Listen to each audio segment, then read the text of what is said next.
Apex Legends is a very story-focused game. In fact, the lore and story writing is something that I've become quite gripped by, which is rare for me. Usually, I just care about the gameplay, so the writers have clearly done quite a good job. But there's always one major issue that comes up when lore is talked about in Apex Legends. How do legends respawn? How do they die? Do they even die? It's a big issue that isn't really talked about or explained in the story. As far as we know, the legends jump into the arena, fight each other, kill each other, and somehow they come back to fight another day. The lore even suggests there are multiple seasons of the Apex games and fan favorites come back to fight amongst each other every season. As far as we can tell, there haven't really been any true deaths to legends in the Apex games, despite all this killing. So I have a theory. Let's talk about it. But first, let's debunk something. So the first thing I hear a lot is that maybe the Apex games is just a simulation. Maybe everybody just jumps into a VR world and everything is simulated. This could make sense. We know the Titanfall universe has great VR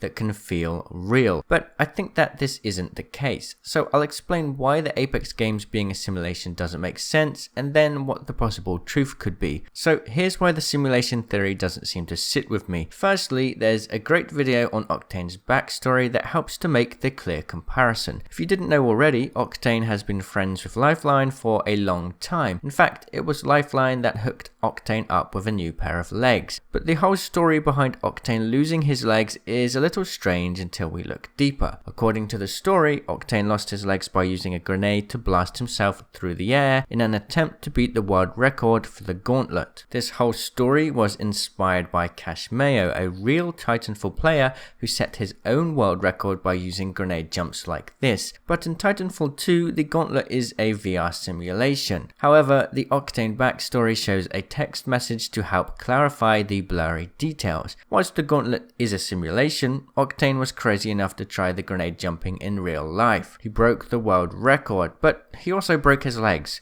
Well, maybe disintegrated is a better term. I'd also argue that the world events that have happened each season are happening in real life, not in a simulation. Crypto hacked the Repulsor Tower in an attempt to cause a distraction to find out more about the people running the Apex games. But if it was a VR simulation, this doesn't seem to add up to me. The intro trailer for Season 3 also shows them being transported physically to World's Edge. If it was a simulation, this wouldn't add up either. So I don't think it's a simulation. So how can we explain how each legend seemingly comes back from the dead? What's happening there? Well, I'd like to share my theory. Now remember, this is just a theory, but I'd like to argue that the Apex games is sort of put on for a show. It's like the WWE for the Outlands. It's fake. By that, I mean the legends don't really try to kill each other. They shoot each other up, sure, but they never really try to actually kill each other. Of course, medical care in the Titanfall universe is pretty impressive, so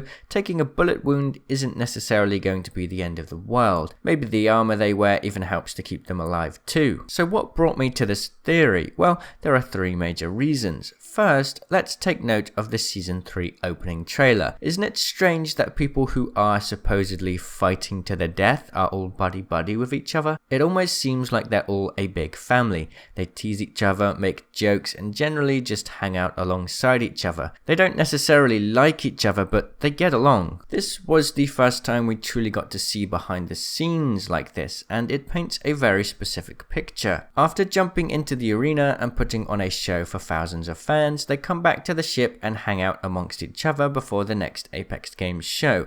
The teams they are assigned to are random, but to me it seems like these legends are all there is to the Apex games. There aren't other mercenaries running around getting killed, it's just at this current point, these 11 legends fighting amongst each other. So when they die in the Apex Games arena, they're not actually dying. The only thing that cannot be canon is that players in real life fight each other as their own legends. It of course doesn't make sense that there could be 15 Bangalores or Octanes running around, but we can assume that's a non-canon feature for gameplay purposes. This isn't the only evidence that suggests the Apex Games is just a big show and not a real blood sport.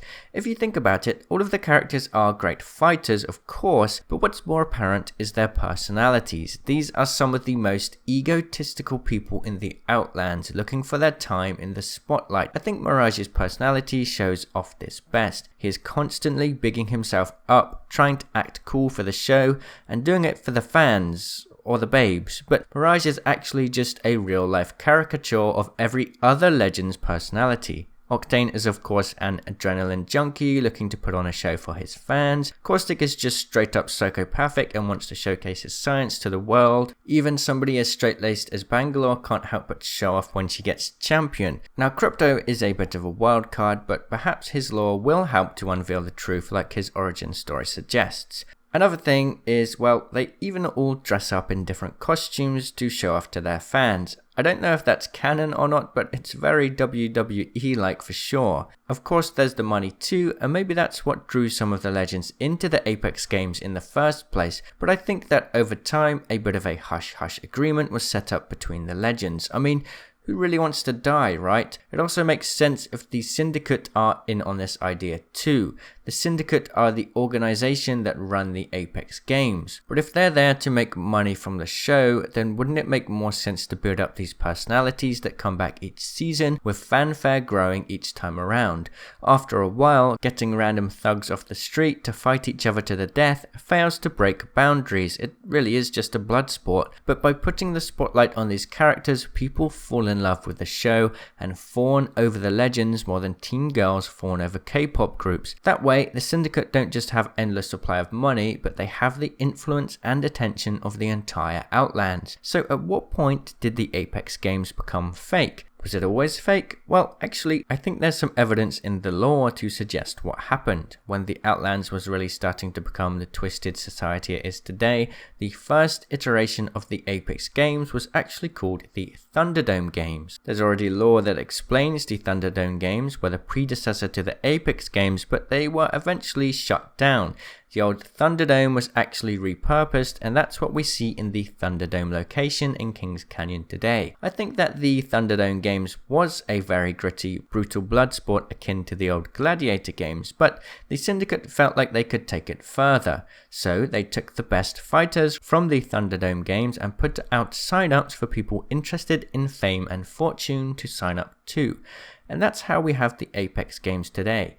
In an attempt to make a more enjoyable fan experience and to ensure the fights were always exciting to watch, the Syndicate turned the Thunderdome games into the WWE of the future. We also got to see in the Voidwalker story how much effort the Syndicate put into turning Kings Canyon into an entire arena.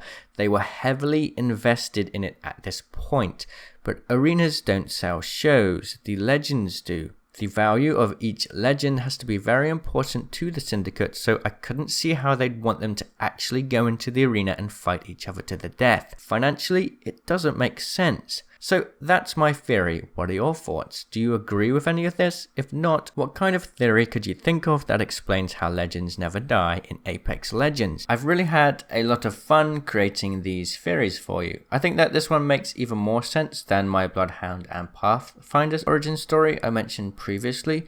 What's interesting though, and sort of a follow-up on the story, is that the lore for Bloodhound has actually been very light up until this season. Every Legend has had their own story page added on the Apex Legends website, but Bloodhound doesn't have one. This season though, many loading screens have lore pieces for Bloodhound, so I'm really hoping we get to learn more about their past or their origin story in Season 3. It's not definite, but I have a feeling it could happen. Thank you to everybody that has watched this far. I hope that you have enjoyed this video. I know this is different to my usual stuff, but I think a lot of you have enjoyed it, and I really enjoyed making it too. I've kind of come to a point in my channel where I am just creating content for fun. I'm not really sure how it will do or not, so I have a question for you. When you think of gaming merchant, what's the first thing that comes to your mind? Is it tips? Is it news? Gameplay? I'm curious because we've grown so much and I've yet to really ask many of my newer viewers. Let me know. I'm really curious what gaming merchant means to you. We've done so many different styles of videos at this point. Of course, I'd love to do more videos on the lore like this as well. So if you like that too, please let me know. Ultimately, any feedback is much appreciated. Alright, thank you so much. I'll see you in the comments. Cheerio!